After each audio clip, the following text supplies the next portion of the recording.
7 candles flickered on a chocolate cake. Ethan watched his daughter Lily close her eyes, her small hands pressed together in a silent wish. This was supposed to be their perfect night. Just the two of them celebrating her 7th birthday in a cozy Italian bistro on Hanover Street. The door swung open. A gust of biting Boston wind rushed in. Ethan looked up and felt his chest tighten. His ex-wife, Sarah, stood in the entrance, her fingers intertwined with those of a tall man in a tailored charcoal coat. She had said she couldn't come tonight. Yet, here she was with someone else. Before we continue, I want to take a moment to say thank you. Whether you're listening from Los Angeles, Toronto, Sydney, or somewhere I've never even heard of, it means the world that you're here. Drop a comment and let me know where you're tuning in from. I'd love to know. And if this story touches your heart, consider subscribing so you don't miss what comes next. Now, let's get back to Ethan and his daughter's birthday. Ethan had ironed his shirt twice that morning. The first time he left a crease near the collar that bothered him so much he started over. It was a simple blue button-down, the nicest thing in his closet, reserved for parent-teacher conferences and the occasional job interview. Today, it would serve a more important purpose. Today, his little girl was turning 7. He stood in front of the bathroom mirror, trying to smooth down a stubborn cowlick that refused to cooperate. The face staring back at him showed the toll of the past year and a half. Tired eyes, a jaw that clenched too often, hands that were rough and calloused from years of working with timber, but still gentle enough to braid a little girl's hair every morning before school. From down the hall, he heard Lily's alarm clock begin to chime.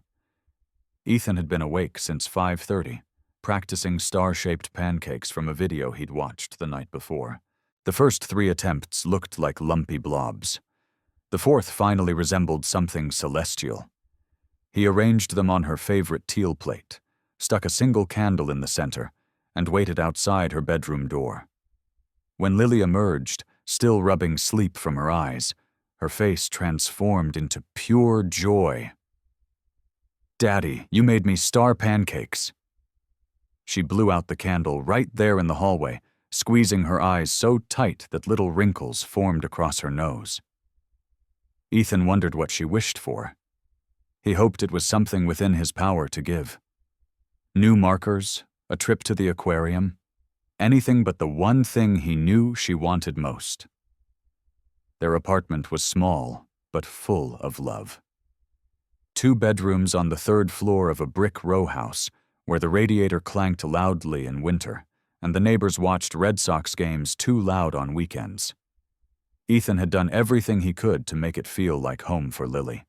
He painted her room mint green because she said it was the color of spring. He hung fairy lights around her window so she would never be afraid of the dark.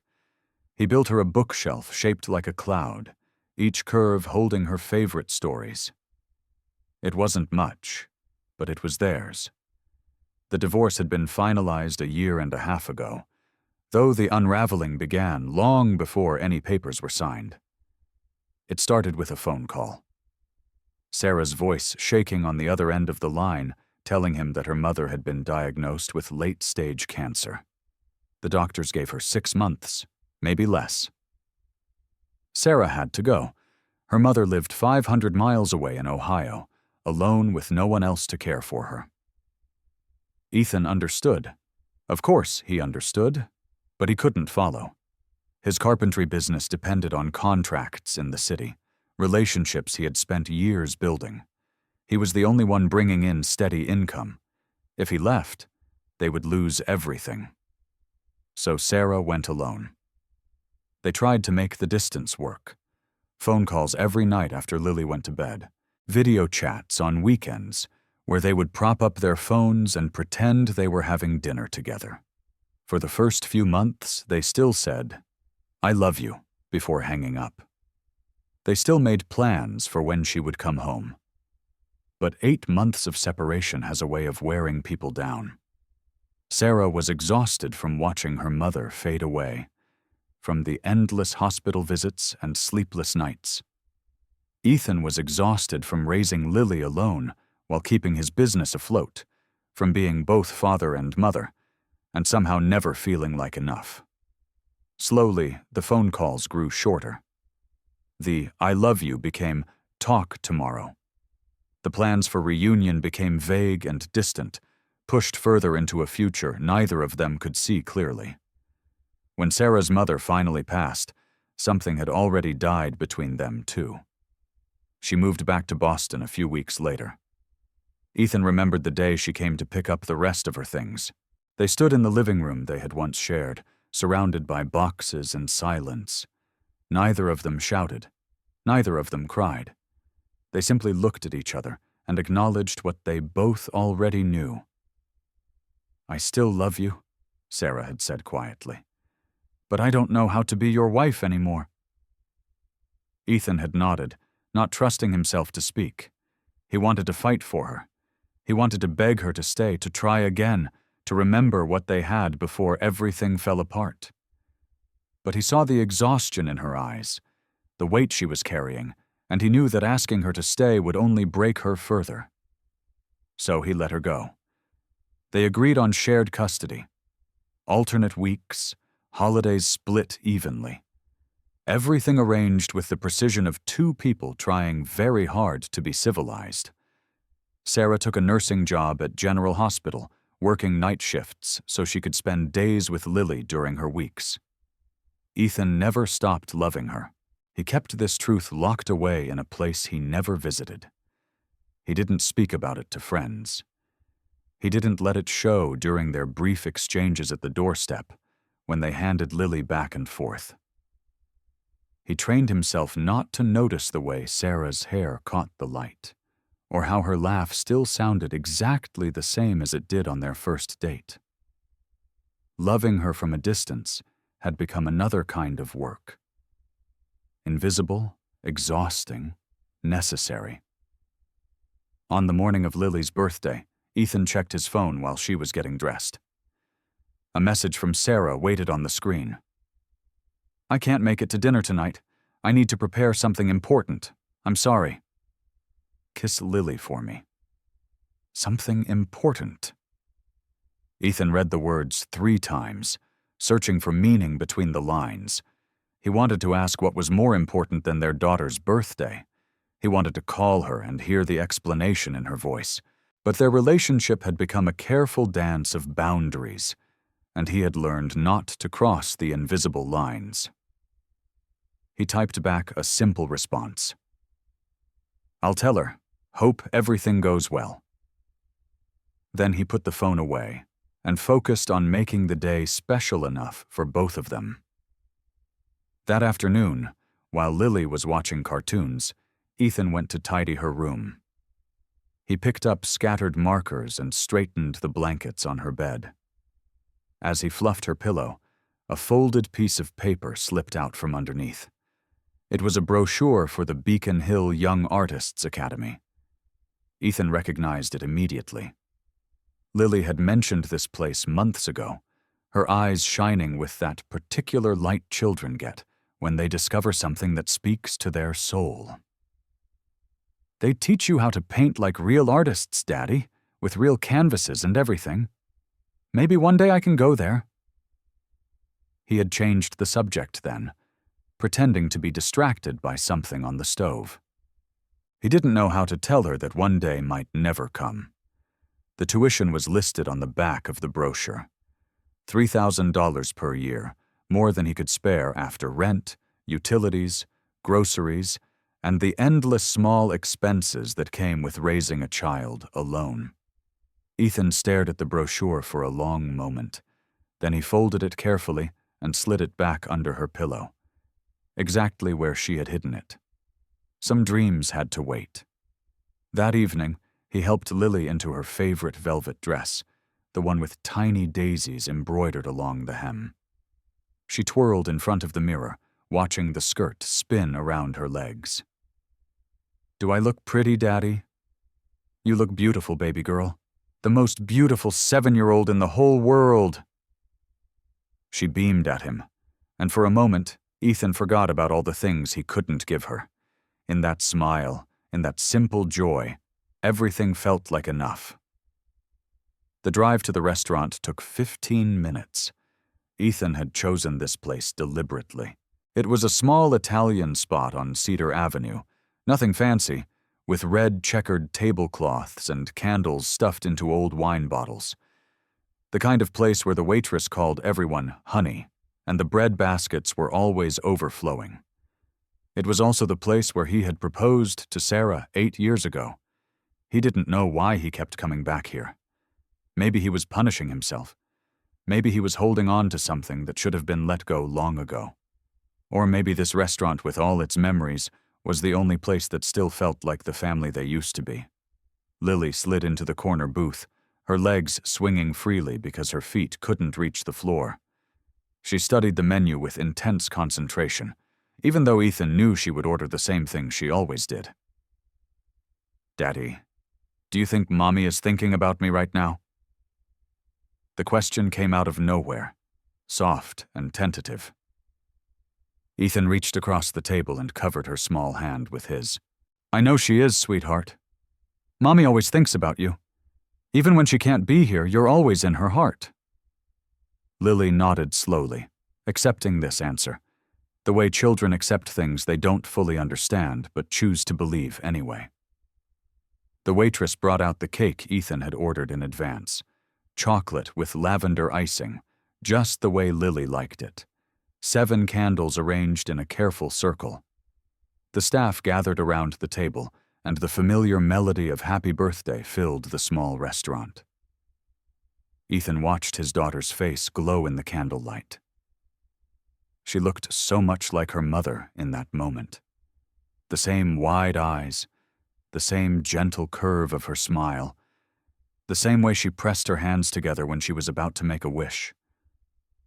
Lily closed her eyes. The restaurant door swung open. A gust of cold air cut through the warmth.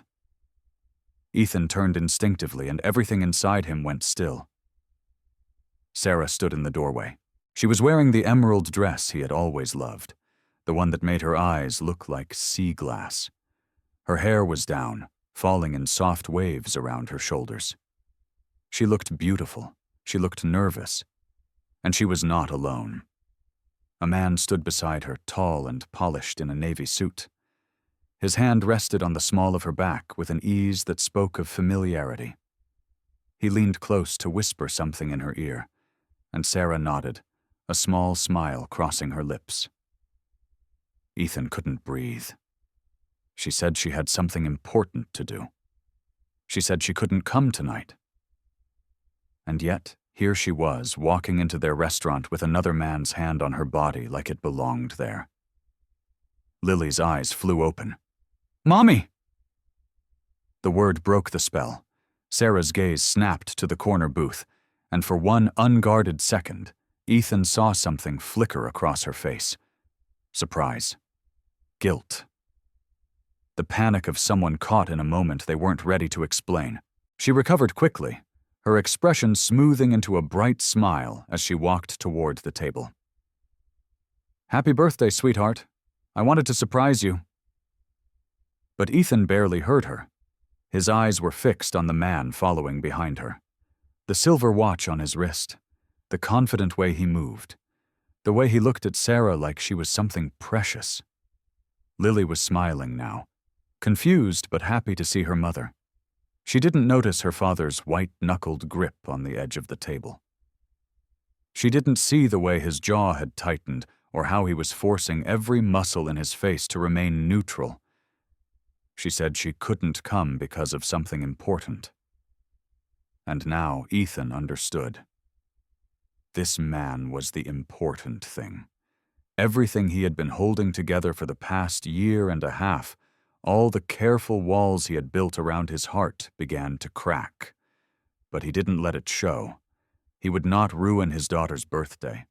He would not let Lily see him break. So Ethan smiled, even as something inside him shattered into pieces too small to ever put back together. Ethan stood up from the booth. His legs felt unsteady beneath him, but he forced himself to move with calm precision.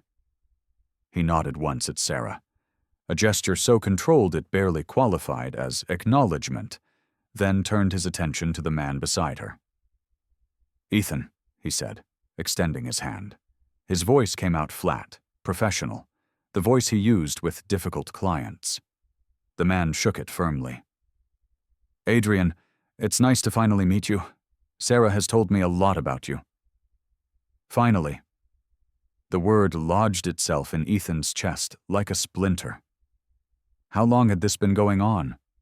How many conversations had Sarah and this man shared about him, about their family, about things that should have remained private?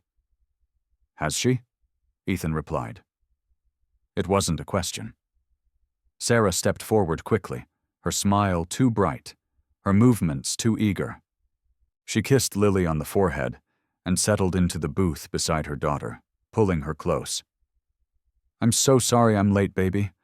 I had a surprise to prepare, and it took longer than I expected." Lily wrapped her arms around her mother's neck. "I knew you would come, Mommy. I knew it." Ethan watched them embrace, his daughter's face buried in Sarah's shoulder, and felt something twist inside him. He should be happy that Lily was happy. He should be grateful that Sarah had shown up after all. Instead, all he could see was Adrian standing at the edge of the table, watching this intimate family moment like he belonged there. "I'm going to step outside for a minute," Ethan said. "I need some air." He didn't wait for a response. He walked past the other diners, past the waitress carrying a tray of pasta, past the chalkboard menu he had memorized years ago.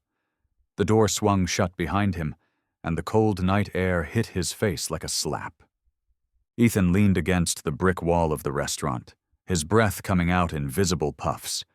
He pulled out his phone and typed a message to his friend Caleb. Sarah showed up with some guy. "I don't know what to do." The response came 30 seconds later. "What do you mean, some guy? Like a boyfriend?" Ethan stared at the screen. His thumbs hovered over the keyboard, but he didn't know how to answer. He didn't know anything anymore. Inside the restaurant, Sarah noticed the empty space where Ethan had been sitting. She watched the door swing closed behind him and felt her stomach tighten with guilt. This wasn't how tonight was supposed to go. She had planned everything so carefully. The timing, the explanation, the reveal. But seeing Ethan's face when he looked at Adrian, seeing the way his jaw locked and his eyes went cold, she realized she had made a terrible mistake. Adrian touched her shoulder gently. "He thinks we're together." Sarah nodded, not trusting her voice. "You need to explain," Adrian continued, "before this gets worse." "I know, I didn't expect him to be so hurt." Sarah looked at her daughter, who was now happily examining the lavender icing on her birthday cake, oblivious to the tension surrounding her. "I thought I was over feeling guilty," Sarah whispered. "I thought we had both moved on." Adrian didn't respond. He simply stood beside her the way he had stood beside her for the past 15 years of their friendship, through every heartbreak and triumph, and ordinary Tuesday in between. Outside, Ethan was still staring at his phone when the restaurant door opened. He looked up, expecting Sarah. Instead, it was Adrian. The two men regarded each other in the amber glow of the streetlight. "Mind if I join you?" Adrian asked. Ethan shrugged. He didn't have the energy to refuse. Adrian leaned against the wall a few feet away, his hands in his pockets. Up close, Ethan noticed details he had missed before. The fine lines around Adrian's eyes, the slight gray at his temples, the way he held himself with a quiet confidence that wasn't arrogance, just self-assurance. "Sarah didn't tell you I was coming," Adrian said. "It wasn't a question." "No, that was my fault. I told her to keep it a surprise. I thought—" He shook his head. "I didn't think about how it would look." Ethan crossed his arms over his chest. "How long have you two been together?" The question came out sharper than he intended. He could hear the jealousy in his own voice, and he hated himself for it. He had no right to be jealous. Sarah wasn't his wife anymore. She was free to be with whoever she wanted. But knowing that didn't stop the feeling from burning in his chest. Adrian turned to look at him directly. There was something in his expression that Ethan couldn't read. Sympathy, maybe, or understanding. "We're not together," Adrian said quietly. "Not in the way you're thinking, and honestly, Sarah's not exactly my type." Ethan frowned, confused. Adrian gave a small, knowing smile. "My husband would probably object if I started dating women at this point. We've been married for 12 years. The words took a moment to register. Ethan blinked. "Your husband?" "His name is Patrick. He wanted to come tonight, actually, but someone had to stay home with our dog. She's recovering from surgery." Adrian pulled out his phone and showed Ethan a photo of himself with another man, both of them smiling, a golden retriever between them. "Sarah's been my best friend since college, 20 years now. I was there when she got her first nursing job. I was there when she married you. I was there when her mother died, and she called me at 3:00 in the morning because she couldn't stop crying." Ethan absorbed this information slowly. The tight knot in his chest began to loosen, but it was replaced by something else. Confusion, embarrassment, and underneath it all, a flicker of relief so profound it almost made him dizzy. "She never told me you were close," Ethan said. "She didn't tell you a lot of things." Adrian's voice was gentle, not accusatory. Not because she was hiding them, because she didn't know how to talk about the hard stuff, especially not with you. "What's that supposed to mean?" Adrian looked up at the sky where a few stars were visible through the haze of city lights.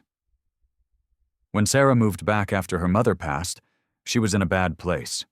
Really bad. There were nights when I was genuinely afraid for her. She felt like she had failed at everything.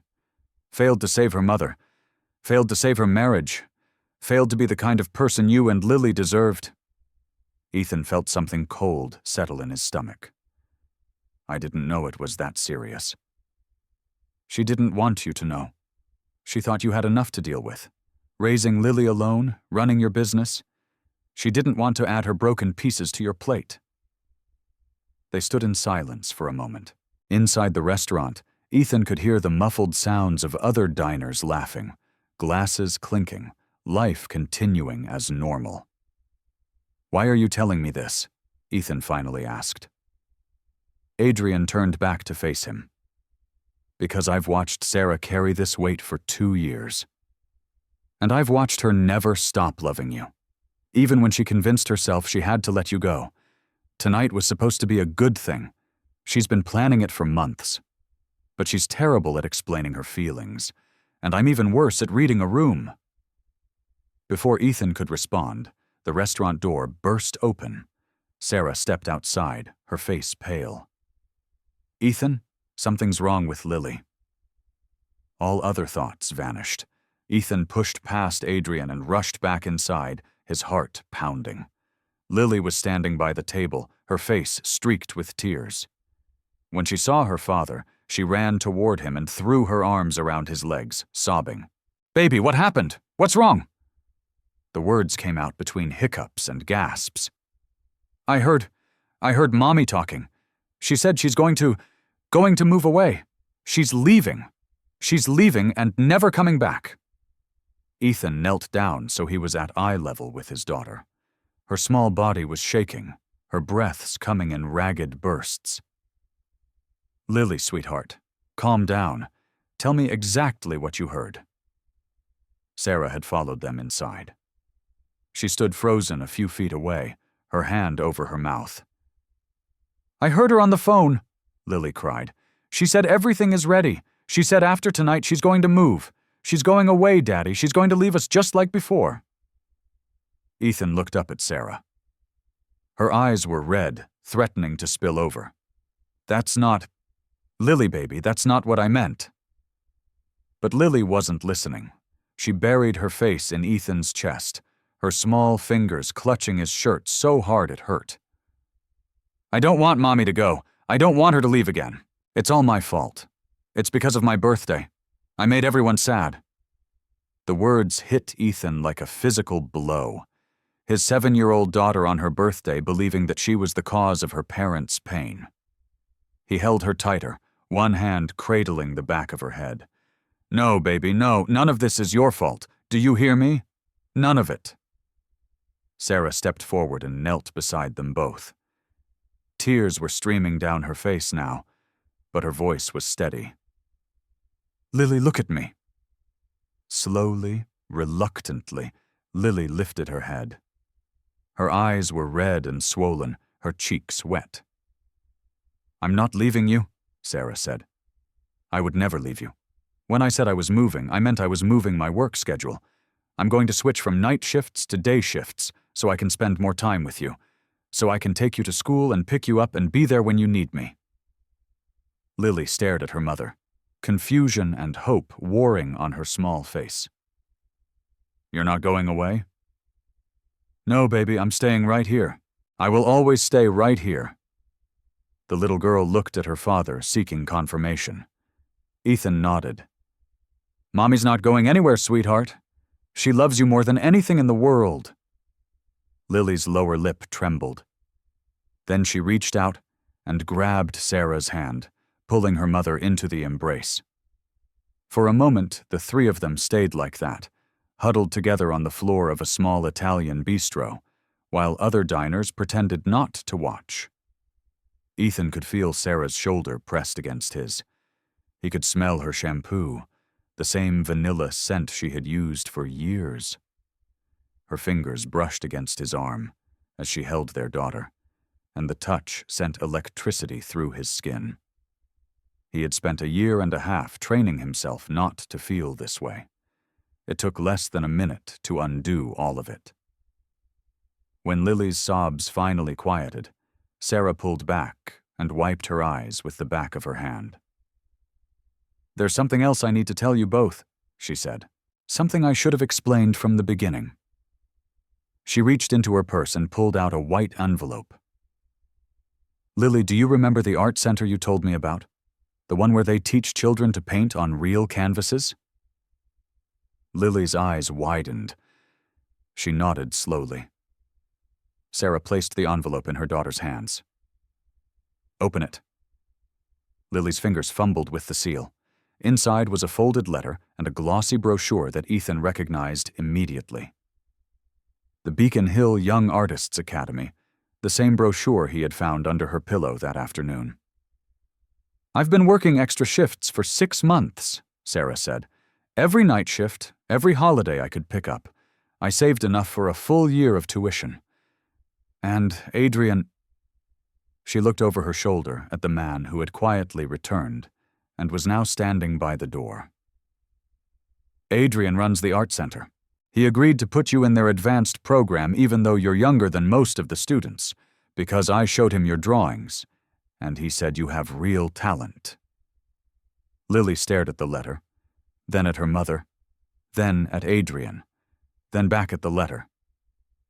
"I get to go to art school? You get to go to art school." The scream of joy that erupted from Lily's lungs was so loud that every head in the restaurant turned.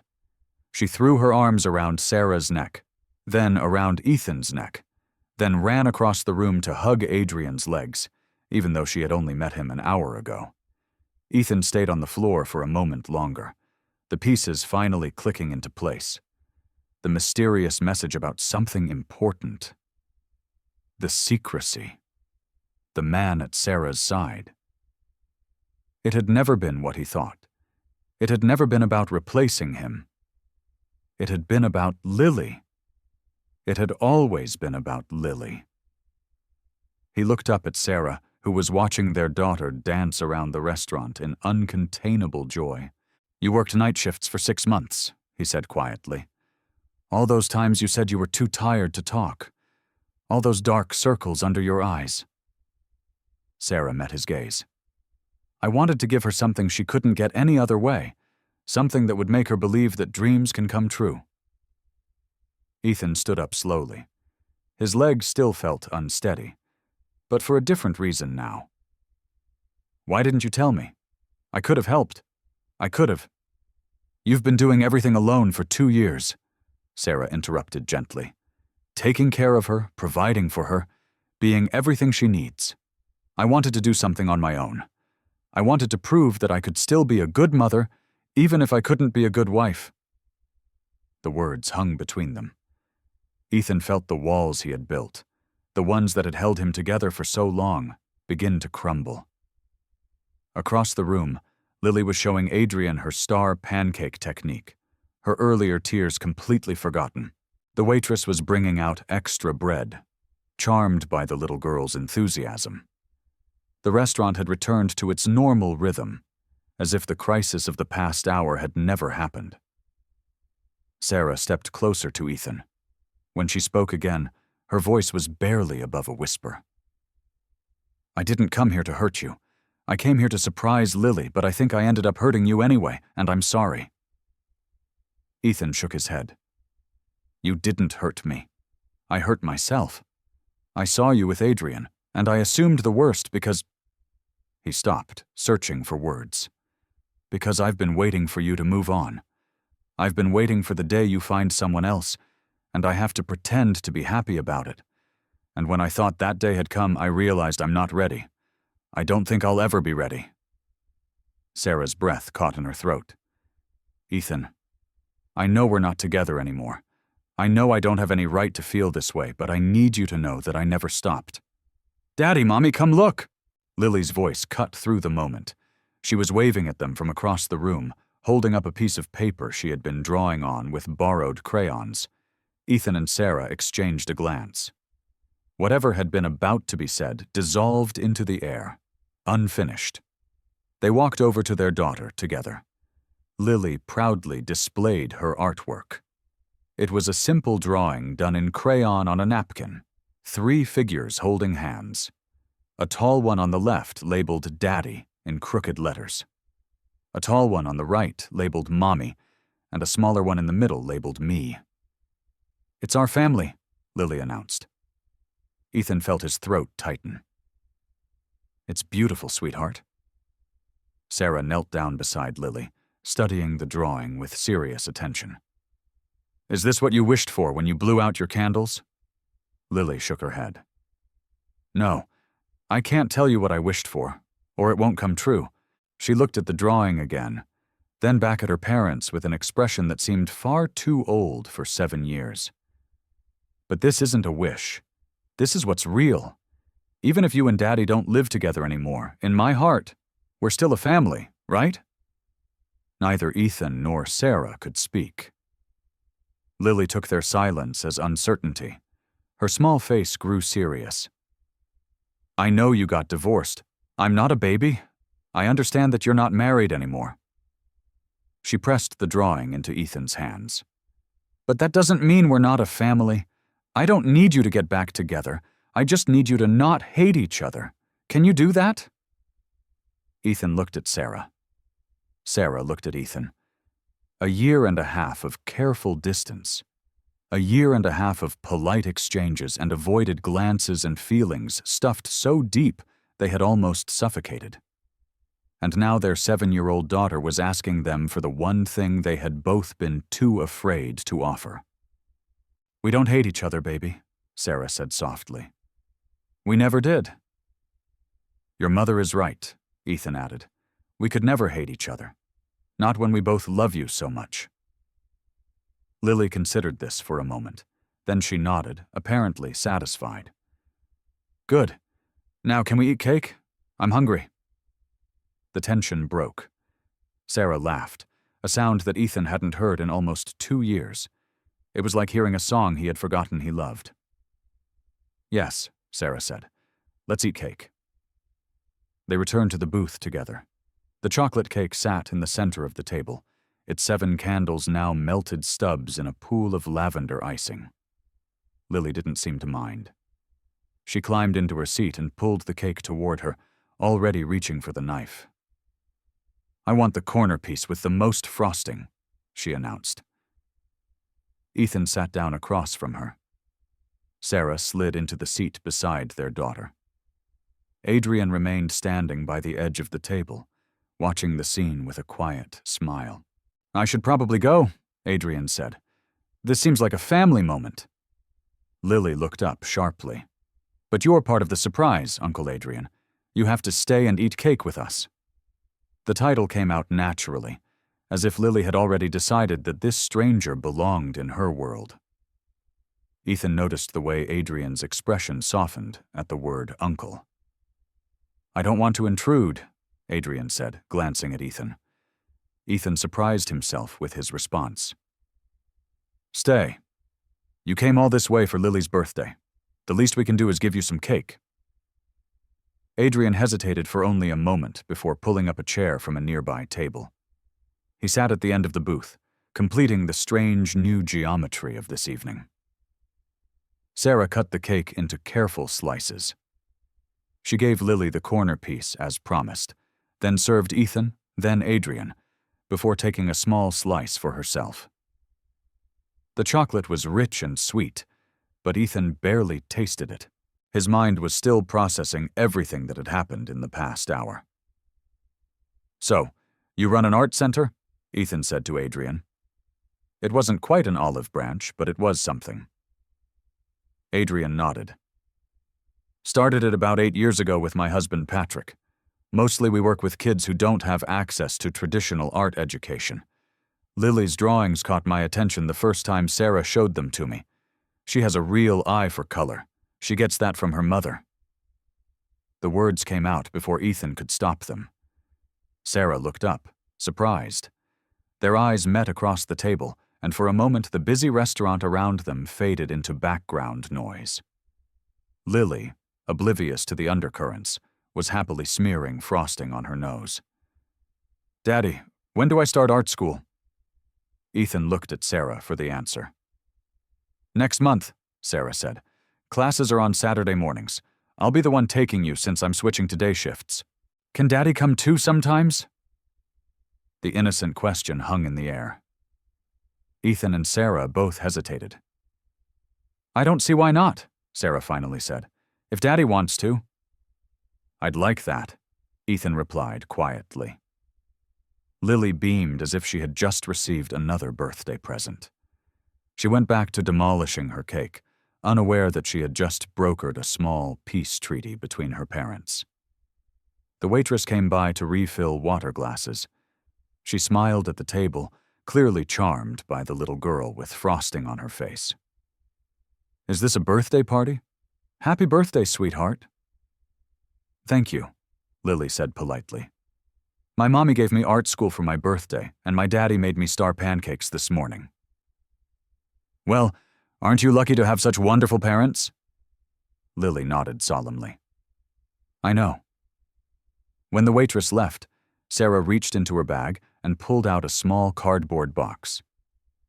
"I almost forgot. There's one more thing." She placed the box on the table. It was tied with a lavender ribbon.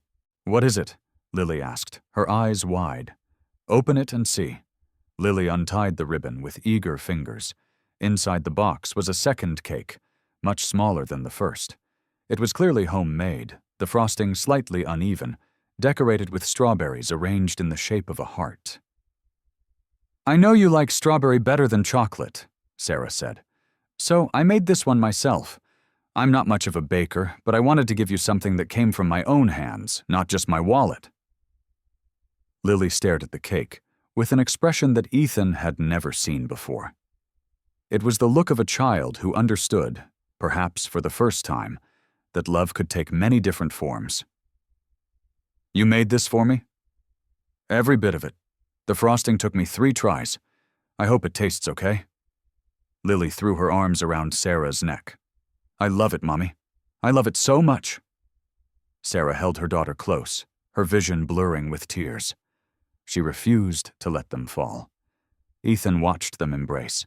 Something shifted inside him, a loosening of the knot that had been tightening in his chest since the divorce. Sarah was still the woman he had fallen in love with. Still the woman who would work double shifts to give their daughter a dream. Still the woman who would bake a lopsided cake at midnight because she wanted Lily to know she was loved. The divorce hadn't changed any of that. Maybe it was possible to love someone without being married to them.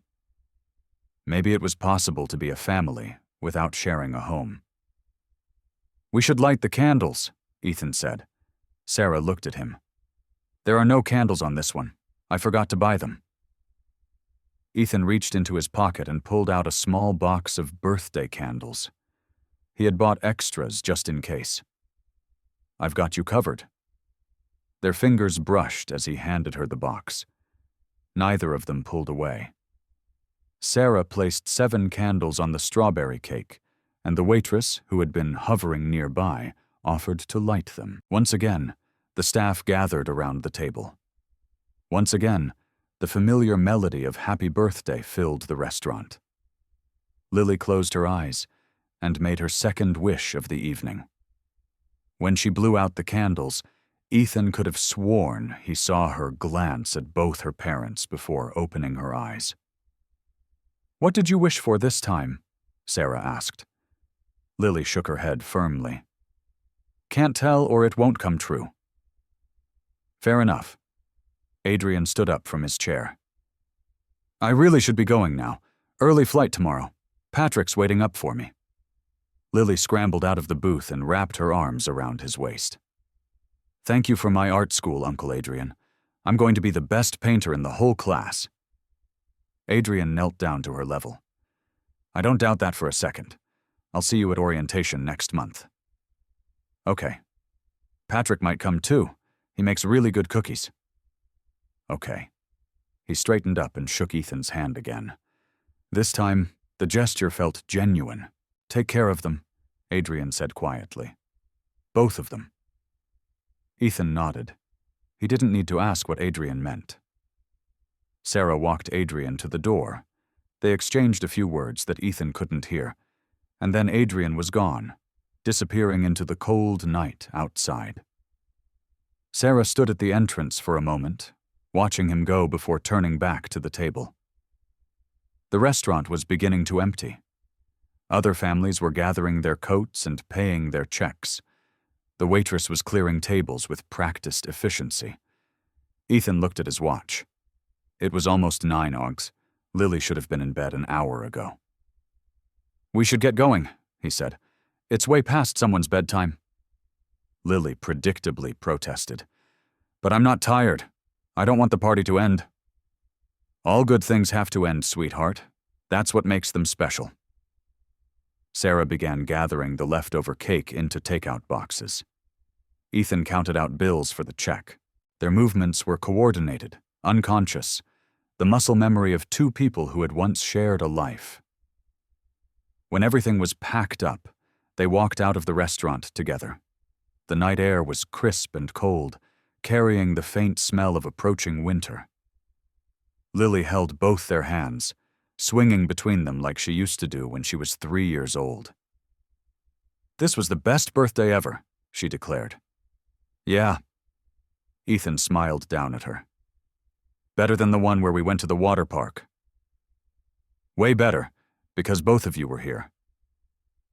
Ethan felt Sarah's fingers tighten around Lily's hand. They walked in silence to the parking lot where their cars were parked side by side. Lily ran ahead to look at something on the ground. A ladybug, maybe, or an interesting rock. She crouched down to examine it, giving her parents a moment alone. Sarah spoke first. "I'm sorry about tonight, about all of it. I should have told you about Adrian. I should have explained the surprise instead of just showing up." Ethan shook his head. "Don't apologize. You did something incredible for Lily. I'm the one who jumped to conclusions. You had every right to be upset. If I saw you walk in with some woman I'd never met, I probably would have reacted the same way." They stood in the dim glow of the parking lot lights, close enough to touch, but not quite touching. "There's something I started to say earlier," Ethan began, "before Lily interrupted us." Sarah waited. "I never stopped loving you." The words came out quiet but steady. I know that might be strange to hear. I know we're divorced, and we've both been trying to move on, but I can't pretend anymore. This past year and a half, I've been going through the motions, telling myself that the feelings would fade if I just ignored them long enough. They haven't. They won't. Sarah's eyes glistened in the streetlight. I don't know what to do with that information, Ethan continued. I'm not asking for anything. I just needed you to know because life is short, and we spent too much time not talking about the things that mattered. Sarah reached up and touched his face. Her fingers were cold from the night air, but the gesture was warm. I never stopped loving you either, she whispered. That was the hardest part, knowing that I still loved you, but not knowing how to be with you without falling apart. After my mother died, I was so broken, Ethan. I couldn't ask you to carry that weight on top of everything else you were already carrying. You didn't have to carry it alone. I know that now. I didn't know it then. Lily looked up from her examination of the ground. Mommy, Daddy, are you talking about grown-up stuff? They both laughed, the tension breaking into something lighter. Yes, baby, Sarah said. Very boring grown-up stuff. Okay, tell me when you're done. She went back to whatever had captured her attention. Ethan looked at Sarah. So, what do we do now? I don't know. I don't think we can go back to what we were. What if we don't try to go back? What if we try something new? Sarah tilted her head. Like what? Like being a family. Not the way we were before, but the way Lily described. Two people who love each other, who love their daughter, who choose to be kind to each other even when it's hard. That sounds almost like dating. Maybe it is. Maybe we start from scratch. No assumptions, no expectations, just two people trying to figure out if they still fit together. Sarah was quiet for a long moment. Then she smiled. A real smile. The one that had made Ethan fall in love with her a decade ago. I think I'd like that. Lily came running back, holding something in her cupped hands. Look, Daddy, look, Mommy, I found a ladybug. They both leaned in to examine the tiny creature crawling across her palm. Its red shell gleamed under the parking lot lights. That's good luck, Ethan said. Did you know that? Ladybugs are good luck. Really? Really? You should make a wish on it. Lily closed her eyes tight, concentrating hard. Then she opened them and gently placed the ladybug on a nearby bush. What did you wish for? Sarah asked. Lily looked at her parents with that same too-old expression she had worn earlier in the restaurant. I don't need to tell you this one because it already came true. She reached out and took both their hands again, pulling them together so that Ethan and Sarah's fingers intertwined above her head. Ethan looked at Sarah. Sarah looked at Ethan. Neither of them let go. The night was cold and the hour was late. But for the first time since the divorce, Ethan felt something he had forgotten was possible. Hope, not the hope of going back to what they had. That was gone. And perhaps it was never meant to last forever. But the hope of something new, something that could grow from the broken pieces of their past into a shape they hadn't imagined yet. A family that didn't live under the same roof but shared the same heart. Come on, Ethan said. Let's get you home before you turn into a pumpkin. Lily giggled. I don't want to be a pumpkin. Then we better hurry. He lifted her into his arms, and she wrapped her legs around his waist, her head resting on his shoulder. Sarah walked beside them to his car, and when he buckled Lily into the back seat, she was already half asleep, exhausted from the emotional roller coaster of the evening. I'll follow you home, Sarah said. Make sure you get there safe. Ethan raised an eyebrow. That's my line. Maybe it's both our lines now, he smiled. Maybe it is. Sarah got into her car, and Ethan got into his. They pulled out of the parking lot in a small convoy, 2 vehicles carrying 3 people who were learning slowly how to be a family again. In the back seat, Lily murmured in her half-sleep, "Best birthday ever." Ethan looked at her in the rearview mirror. Then he looked at the headlights of Sarah's car, following steadily behind. "Yeah, baby girl," he said softly. It really was. This story teaches us that assumptions are often the enemy of happiness. Ethan's rush to judge the situation caused unnecessary pain, reminding us to communicate openly before jumping to conclusions. Furthermore, it illustrates that a family's bond is not defined by a marriage certificate or a shared address, but by the relentless commitment to love and support one another. Even when a traditional relationship ends, respect and kindness can build a new foundation that is just as strong, ensuring that the children at the center of that love never feel broken by the changes around them.